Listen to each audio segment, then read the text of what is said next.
যে কোনো সময় আপনার গুগল অ্যাকাউন্ট ডিলিট হয়ে যেতে পারে। আপনার জিমেলে এই নোটিফিকেশনটি কিন্তু ডিলিট করার আগে গুগল থেকে আপনাকে দেওয়া হবে যে আপনার জিমেলটা ইতিমধ্যে আমরা ডিসেবল করে দেবো এবং আপনাকে নির্দিষ্ট কিন্তু একটা সময় দিবে। এই সময়ের মধ্যে আপনাকে এই জিমেলটা কিন্তু রিকভারি করতে হবে। রিকভারি বলতে হচ্ছে গিয়ে ওরা আপনাকে কিছু বিষয়টা উল্লেখ করে দেবে, ওই জিনিসগুলোতে আপনি ঠিকঠাকভাবে কাজ করেন, তাহলে কিন্তু আপনার অ্যাকাউন্টটা আর ডিলিট হবে না। তো একটা জিমেইলের মাধ্যমে আমরা একটা ইউটিউব চ্যানেল খুলি, আমাদের ফেসবুক অ্যাকাউন্ট থাকে, আদারওয়াইজ বিভিন্ন ধরনের কিন্তু কাজগুলো আমরা করে থাকি। তো সেই ক্ষেত্রে আমি আপনাদেরকে বলবো, যাদের এই ধরনের নোটিফিকেশনগুলো এসে থাকে, আপনি যেমনটা স্ক্রিনে দেখতে পাচ্ছেন, এখানে লেখা আছে যে your Google account has been disable. তো এরকম কিন্তু আপনার গুগল থেকে কিন্তু মেইল আসবে, এবং কারণটাও কিন্তু ওরা এখান থেকে আপনাকে বলে দিচ্ছে যে এই যে কারণটা, এটা মূলত আপনার বেশ কয়েকটা কারণে হয়। এখানে যে আপনার কারণটা দেখতে পাচ্ছেন, আমি যদি আপনাদের একটু দেখাই, এই যে দেখেন এটা আপনার ডেট অফ বার্থ অর্থাৎ জন্ম তারিখটা একটু ভুল হয়েছে, অর্থাৎ আপনার 18 বছর প্লাসের দিয়ে কিন্তু অ্যাকাউন্টটা ক্রিয়েট করতে হবে। তো আপনি যদি কম দিয়ে আর কি খুলেন, তো অনেক সময় সেটা কিন্তু গুগল আপনাকে আইডেন্টিফাই করার জন্য আর কি করতে বলে, প্রুফ করতে বলে। যখন আপনি প্রুফ না করতে পারবেন তখন ওরা আপনাকে ডিলিট করে দেবে, আর যখন আপনি প্রুফ করতে পারবেন দেন তখন কিন্তু ওরা আর একটা ডিলিট করবে না, এবং এখানে নির্দিষ্ট কিন্তু একটা সময় দিয়ে দিবে। একদিন যাবে আর এখান থেকে কিন্তু একদিন করে কমবে। সেক্ষেত্রে এখানে 19 দিন আছে, 20, 25, 22 এরকম কিন্তু আপনাকে দেখাবে, অর্থাৎ আপনার ওই ডেট অনুযায়ী। এখন আমরা এই যে জিমেলটা, এই জিমেলের মূলত ডিলিট হওয়ার জন্য বেশ কয়েকটা কারণ থাকে। এর মধ্যে হচ্ছে একটা স্প্যামিং কোনো বিষয়, ধরুন এমন একটা স্প্যামিং বিষয় যেটা আপনি আপনার গুগল ড্রাইভে রেখেছেন। এই যে গুগল ড্রাইভে যে রেখেছেন, এটা কিন্তু আসলে খুবই ডেঞ্জারাস, ঠিক আছে, মানে একটা রিস্কের মধ্যে থাকে। তো তখন গুগল আপনাকে নিজে থেকে মেইল করে জিনিসটাকে ডিলিট করে দিতে পারে, এবং আপনি যদি সেই আপনার জায়গা থেকে এটাকে ডিলিট আপনি না করেন, তো তখন ওরা কিন্তু এইভাবে আপনাকে একটা মেসেজ দেয় যে আপনার অ্যাকাউন্টটা কিন্তু ডিলিট হয়ে যাবে। তো ওই জিনিসটা কিন্তু তখন আপনাকে বাধ্যতামূলক ডিলিটটা করতে হয়।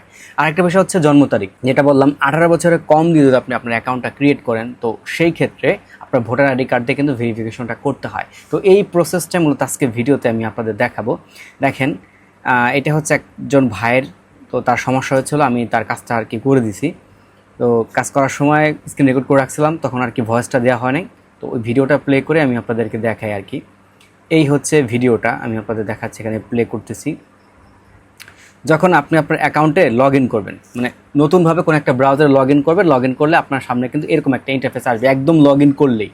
লগ ইন করার পর এইখানে আপনার কনফার্ম মাই এজ, অর্থাৎ যেহেতু আমাদের ডেট অফ বার্থ নিয়ে সমস্যা হয়েছে, তো সেই ক্ষেত্রে আমরা এখান থেকে কনফার্ম করব, তারপর এখান থেকে নেক্সটে ক্লিক করে দেবো। তো যখন আপনি এই কাজটা করবেন, দেখেন, তো আপনার সামনে এরকম একটা ইন্টারফেস আসবে যে আপনার বয়স কি 13 বছরের ওপরে কিনা। যদি আপনার 13 বছরের উপরে হয়, তো সেই ক্ষেত্রে আপনি কিন্তু সেটা সিলেক্ট করবেন। এখান থেকে আমরা যেহেতু এটাকে ঠিক করবো, এজন্য ইএসএ দিয়ে দেবো। আচ্ছা, ইএসএ দিয়ে দেওয়ার পর এখন দেখেন এখান থেকে ইউজ ইওর ক্রেডিট কার্ড আর হচ্ছে ইউজ ইওর আইডি। আমাদের যেহেতু ক্রেডিট কার্ড নেই, আমরা আমাদের আইডি দিয়ে এখান থেকে হচ্ছে এটা ভেরিফিকেশনটা করব।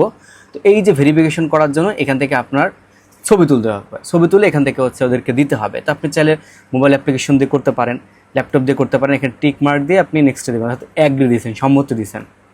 এখানে ক্লিক করবেন, ক্লিক করার পর আপনার গ্যালারি থেকে আপনার ভোটার আইডি কার্ডটা আপনি এখানে পেস্ট করবেন, মানে সামনের যে পার্টটা থাকে ওই ভোটার আইডি কার্ড প্রথম পিটটা আপনাকে দিলে হবে। যেখান থেকে আমি গ্যালারি থেকে নিয়ে কনফার্মে ক্লিক করলাম। ক্লিক করার পরে ছবিটা আপলোড হতে যতটুকু সময় লাগে ততটুকু সময় দিবেন, এবং এখানে ভোটার আইডি কার্ডের যে আপনার ডেট অফ বার্থ আছে ওই অনুযায়ী অটোমেটিক সিলেক্ট হয়ে যাবে।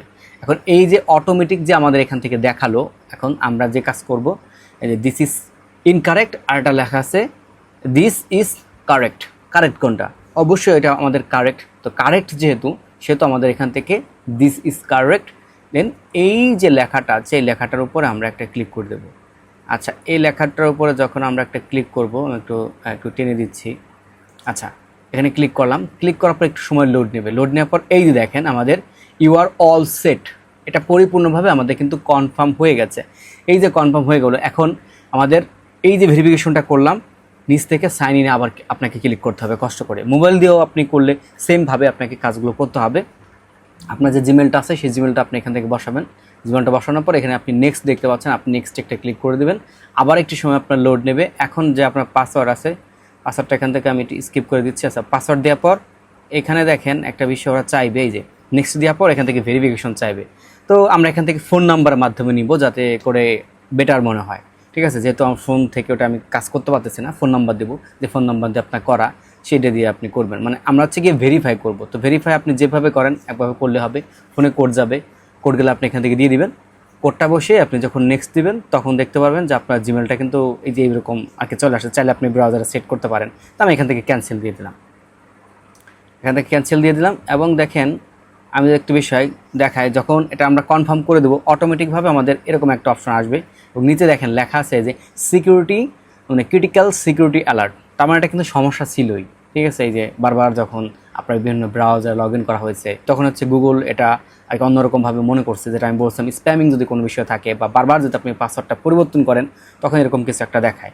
তো যেহেতু এই ডিভাইসগুলো যদি আপনার নিজস্ব হয়ে থাকে যে হ্যাঁ আমি এই কাজগুলো করতে যাচ্ছিলাম, তো তখন আপনি যে কাজটা করবেন এখানে যে আপনার ইয়েস যে অপশনটা আছে, এই যে ইয়েস ইটস ওয়াস মি, এটাতে আপনি একটা ক্লিক করে দেবেন। আমি একটা টেনে দিই। যখন আপনি এখানে ক্লিক করে দেবেন তখন এই রকম কিন্তু আপনার সামনে আসবে। তো আসার পর এখান থেকে যে আপনার পার্সোনাল ইনফরমেশন আছে ওইখানে আপনারা ক্লিক করবেন। ক্লিক করে দেখে নেবেন যে আপনার ডেট অফ বার্থটা ঠিক আছে কিনা।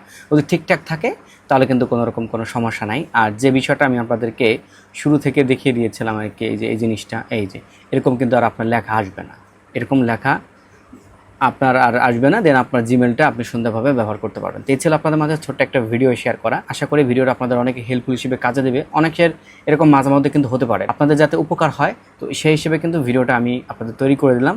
ভালো লাগলে লাইক দিবেন, কোনো মন্তব্য থাকলে কমেন্ট করে জানাতে ভুলবেন না, সাবস্ক্রাইব করে পাশে থাকবেন এরকম ভিডিওর আপডেট সবার আগে পাওয়ার জন্য। দেখা হবে নতুন একটা ভিডিওতে। আল্লাহ হাফেজ।